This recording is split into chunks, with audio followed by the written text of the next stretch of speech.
Peace FM 104.3. Good to meet you. Samanya Viram. Nana. Pacho. Oza wafidie esopa. Wafidie esopa. Juma is why ache. Pacho voter register nkomodie yefiti ase.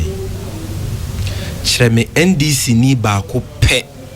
Ana other civil society organizations, other political parties, PNC, UPP, UFP, APC, Eagle Party, CSOs. Ya kase emu hia se be register no. Chreme yemu ba ko pa. Na ya kase say isi anya yakoma so ade amaya ntokwa beba. Chreme ba ko pa ya threaten on my Ghana security. You have done that. Chireyemu ba ko pa ye threaten the stability of this country. You storm the office of come na odi biya wa mempe.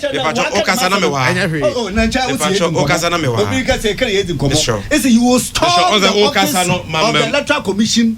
You will inject common sense into her head. But one general secretary, and you will fight the last drop of your blood. What does that mean? Yenyina yeko school no potoka sem yakase ye be storm office e kire ntokwa beba enyaza. What business do you have? What business do you have? So because we be storm obi office e kire ntokwa beba. Samuel's argument. What's the point? The point is that omo ankasa na yeso omo da ya omo ankasa omo so omo da ya. Because nobody has threatened the stability of this country. Yes, new register. We will oppose it. We will demonstrate. The bia in line with our constitutional right. And on the tiambra. As a nyachom na dosu.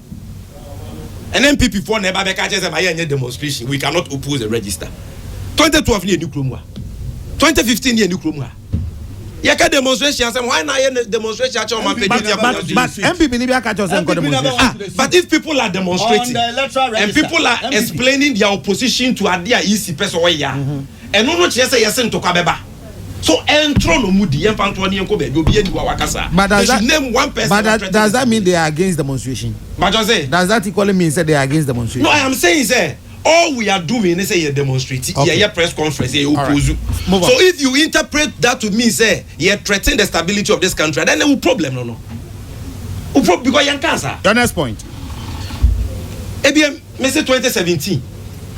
I was not referring to his Jim Mensah as a person. See, what I was talking about said the Electoral Commission of Ghana in 2017 and 2018. Parliamentary sika momo 171 million in 2017 and 2018 202 million. Say at their request omo na cost sika no. So omo de besie mfidie no. Ye de sika ne momo man fa anya say adwuma no. It is a fact, you have not been able to dispute it.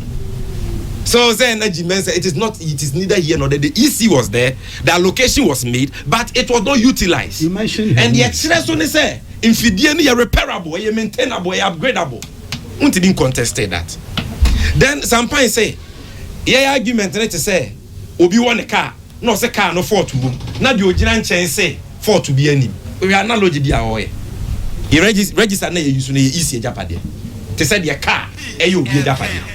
The register belongs to all of us. It is not the property of the EC. So EC has a problem. That's a problem. That is why we have IPAC. I won't say IPAC or car.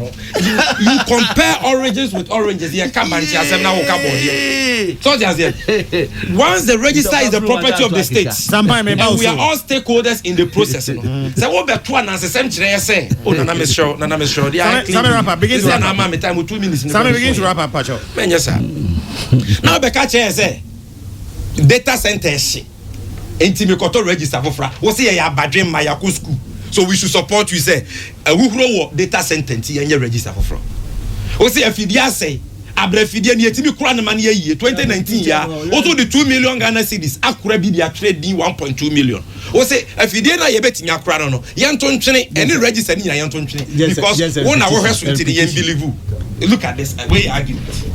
Now the way to nchen or say nipa bako kwa hwe ne nkwa sika ntimi nto enti sika dodo a EC for the be register. This is MPP for common sense.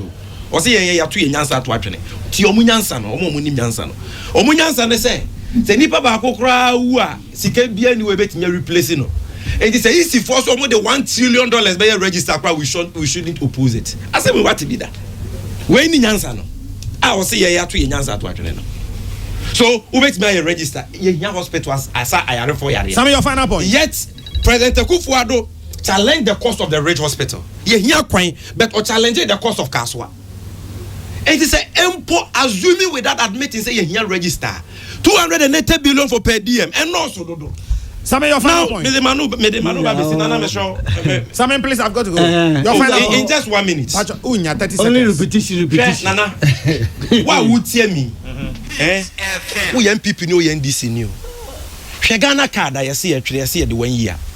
1 year na besenko enumpo yentimi ntwe. Hwe liar nipa di maybe mutimi sa liar ho mache nana. This year, Ghana Statistical Services say on baba housing census. And also so yenwie. Sometime after me una wo kasa on be so be kasa na. Some wrap up for me. Then census no so yenyan kan ho asem nwie hu sika kra yenyanyaye. Then no sanso se wo Ghana for nana wo be ko krom because minim say won to aba won kan. Yen nyina yen sanso nko ye krom. Ye biometric information na ensesan ye na isi wo the data that wo ye din wo ye picture wo ye fingerprint that no yen to data na ya bon wo ka ye ni nyina nto ntwene sanso nko sa line ko ye register for flow bi. Why? What is wrong with us? NDC says if the EC goes ahead, Peace FM 104.3 Good to meet